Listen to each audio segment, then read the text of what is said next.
Trevor Milton is an underrated achiever. Competing side by side with Elon Musk is no small feat, and while he may not be as popular as Elon Musk, he keeps on defying the odds stacked against him. Today we are opening up the man who is about to revolutionize the automobile industry game forever. Born in a humble family of 5, his father, Bill Milton, is a retired Union Pacific Railroad manager, and his mother, Sally Milton, was a realtor.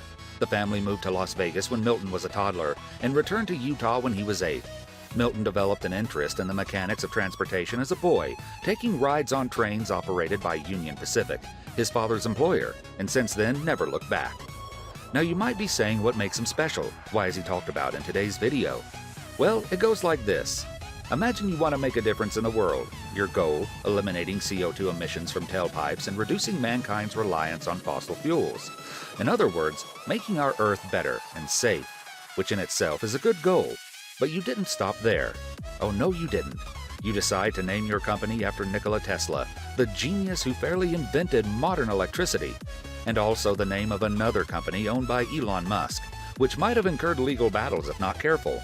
You design an electric vehicle unlike any other, streamlined, sporty, and stylish, and it also competes with Tesla in almost every area. You start your company in the United States, where pundits have been crying for years that manufacturing is dying, as people prefer to do the compiling and manufacturing in other countries due to cheaper cost of production. Your audacity emboldens critics to say your energy storage system is untenable. Some say you've never built a vehicle. Most damning, however, are those who note that a recharging infrastructure will be a problem. There's no way you'll be able to drive across our vast country. So how does he respond to the critics that are right in a way? He decides to create his own charging stations, guaranteeing continent-wide refueling, and it wasn't easy. He started small with just a handful and made a big promise that within a few short years, no community in North America will remain without service. Then he goes and makes an audacious move, free charging across this growing nationwide refueling network for anyone willing to take a chance on his product. Taking a few pages from Elon Musk's playbook to promote his emissions-free trucks. Not economically feasible, intone the critics, but he goes ahead and does it, breaking ground on the first few stations. He is bold, he is defiant, and most of all, he keeps proving his critics wrong. Trevor Milton is the founder and CEO of Nikola, a startup manufacturer of electrically powered Class 8 semis based out of Utah. Founded in 2014, Nikola is an energy technology company that designs and manufactures hydrogen electric semi-trucks, pickup trucks, and more. Its headquarters relocated from Salt Lake City to Phoenix in 2018 to recruit from a bigger talent pool, particularly the large number of young engineers coming out of Arizona State University in Tempe, so he tells Forbes. Milton, a serial entrepreneur who only completed about a semester of college, developed a fixation on commercializing low-emission vehicles a decade ago, beginning with D-Hybrid Systems, an earlier startup that designed fueling systems for natural gas trucks. But he sold that company to metals manufacturer Worthington Industries, which in turn provided seed capital for Nikola 4 years ago. Trevor Milton held a lot of positions before finding his dream as the founder and CEO of Nikola. He was the CEO and founder of upillar.com, an e-commerce site, before leaving to be the CEO and founder of SGS Alarms, an ADT authorized dealer. Then he saw an opportunity in recalibrating engines, diesel engines to be precise, to run both natural gas and diesel to reduce emissions, and from there, he founded and became the CEO of D-Hybrid Inc. Fun fact, all his positions in these companies were CEO positions, and he was usually part founder of some of the companies, which is an impressive feat of leadership for him. Starting up a total of 6 businesses, 3 of which were successful and 3 failures, so in total not at all bad. According to him, Nikola will be his last business as his energy is invested in the company. The result of his hard work paid off for 38-year-old Trevor Milton when C&H Industrial, a European maker of heavy-duty work vehicles, committed $250 million to Nikola's Series D investment round. As Nikola's biggest shareholder, it also directly impacted Milton, making his company to net over $3 billion. This attracted investors from all over, such as Bosch, who also invested $130 million in the company.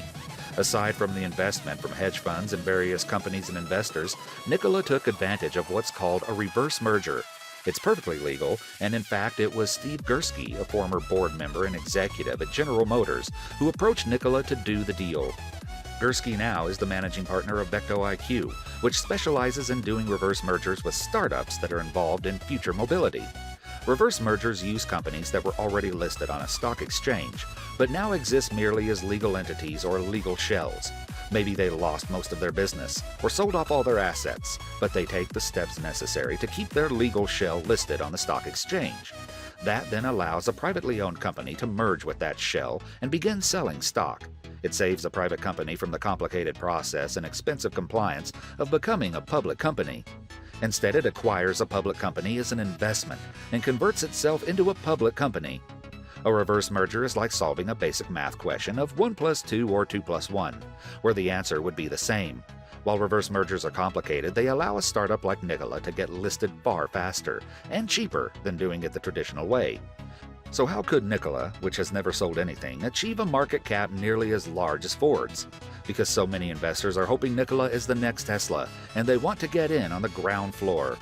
Nikola aims to get thousands of futuristic hydrogen-powered trucks on the road throughout the 2020s that can travel up to 750 miles between fuelings at stations it plans to build and operate. For fleets requiring shorter-range semis, going a maximum of 300 miles per trip. Nikola will also lease battery-only variants of its Nikola 1, 2, and Tre trucks that will compete with Elon Musk's Tesla Semi. As said earlier, Nikola deals with hydrogen-electric-powered cars. Although hydrogen is an abundant element, it's been tough for automakers to commercialize their fuel cell cars and SUVs, owing to a lack of hydrogen fuel stations. In the U.S., hydrogen vehicles from Toyota, Honda, and Hyundai are available mainly in California, the only state with hydrogen fuel stations. You see, fuel stations are concerned that there is not enough demand for hydrogen stations for them to build, and consumers are scared that there are not enough hydrogen fuel stations for them to buy hydrogen-dependable cars. It becomes a standoff of who will take the leap of faith first, and it seems Nikola is about to take that leap of faith. This all starts becoming important to you, the average car buyer, once its stations are up and running, since Nikola will be selling its hydrogen to any old Tom, Dick, and Harry.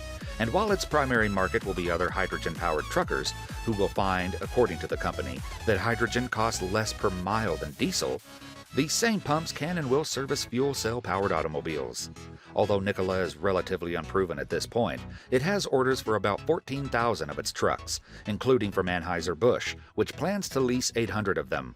That's why Nikola can claim US $8 billion in pre-orders for its Nikola 1 and 2. In March 2019, Nikola acquired a 389-acre parcel in Coolidge, Arizona for US $23 million, with future state and local tax breaks. Nikola said in 2019 that they expected the truck factory to start construction in 2020, start building trucks in 2021, and be able to build 35,000 to 50,000 trucks per year by 2023. Along with CNH and NEL, Nikola is getting technical and engineering support from industrial giants including Bosch, Meritor, and Wabco, a maker of truck components. In September 2019, Forbes assessed Milton's net worth to be at least $1 billion, as he owns at least 40% of his company, and it is valued at about $3 billion. In March 2020, Nikola announced its plans to merge with Vecto IQ Acquisition Corporation, a publicly traded special-purpose acquisition company run by former General Motors Company executive Steve Gursky. This resulted in the combined company being listed on the NASDAQ exchange with the NKLA ticker symbol. Nikola Stock began trading on June 4, 2020, a day after the merger was completed. By June 9th, the shares had more than doubled since they began trading, as investors continued to bet on the growth potential of electric transportation.